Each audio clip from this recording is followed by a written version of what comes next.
Wayanad നെല്ലിയമ്പലം ഇരട്ടക്കൊലപാതക case അത്ര വേഗം പലരും മറക്കാനിടയില്ല. റിട്ടയർഡ് അധ്യാപകൻ പത്മാലയത്തിൽ കേശവൻ, ഭാര്യ പത്മാവതി എന്നിവരെ കൊലപ്പെടുത്തിയത് 3 വർഷം മുൻപാണ്. മോഷണത്തിനിടെയാണ് അയൽവാസിയായ യുവാവ് വൃദ്ധ ദമ്പതികളെ ക്രൂരമായി വെട്ടിക്കൊലപ്പെടുത്തിയത്. കേസിൽ പ്രതിക്ക് കോടതി വധശിക്ഷ വിധിച്ചു. അയൽവാസിയായ അർജുൻ 1 ലക്ഷം രൂപ പിഴയും ഒടുക്കണമെന്ന് അഡീഷണൽ ജില്ലാ സെഷൻസ് കോടതിയുടെ വിധിയിലുണ്ട്. സംഭവത്തിന് ശേഷം ആത്മഹത്യക്ക് ശ്രമിച്ച പ്രതിയെ 3 മാസത്തിന് ശേഷമാണ് പോലീസ് അറസ്റ്റ് ചെയ്തത്.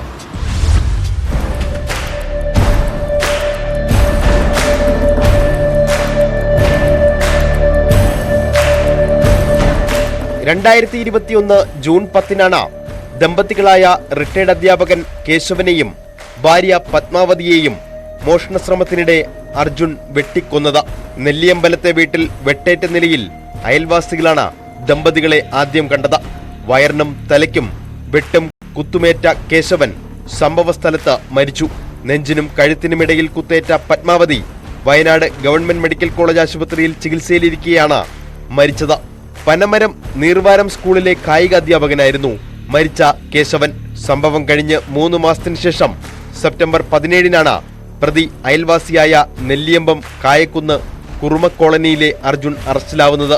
2021 ജൂൺ 9 മാനന്തവാടി ഡിവൈഎസ്പിയുടെ കാര്യാലയത്തിൽ ചോദ്യം ചെയ്യുന്നതിനിടെ പുറത്തേക്കോടിയ അർജുൻ വിഷം കഴിച്ച് ആത്മഹത്യക്ക് ശ്രമിച്ചിരുന്നു. മേപ്പാടിയിലെ സ്വകാര്യ മെഡിക്കൽ കോളേജ് ആശുപത്രിയിൽ ചികിത്സയ്ക്ക് ശേഷം വീണ്ടും ചോദ്യം ചെയ്തപ്പോഴാണ് കുറ്റസമ്മതം നടത്തിയത്. 5 ലക്ഷത്തോളം മൊബൈൽ ഫോൺ കോളുകളും 150ഓളം CCTV ക്യാമറ ദൃശ്യങ്ങളും പരിശോധിച്ച അന്വേഷണ സംഘം 3000ഓളം പേരെ ചോദ്യം ചെയ്തിരുന്നു.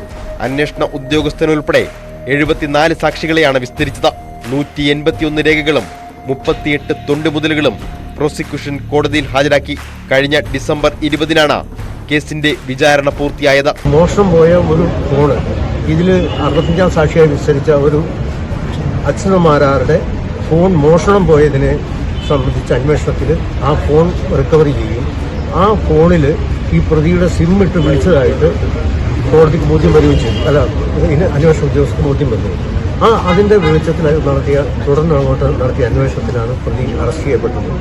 കേസിൽ വിചാരണ നടന്നത് ഇപ്പോൾ ഈ രീതി വന്നിരിക്കുന്നു.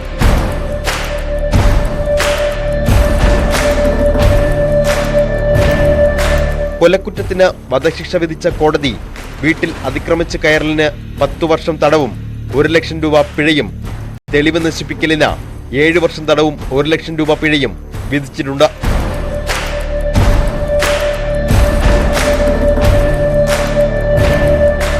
ന്യൂസ് 18 വയനാട്.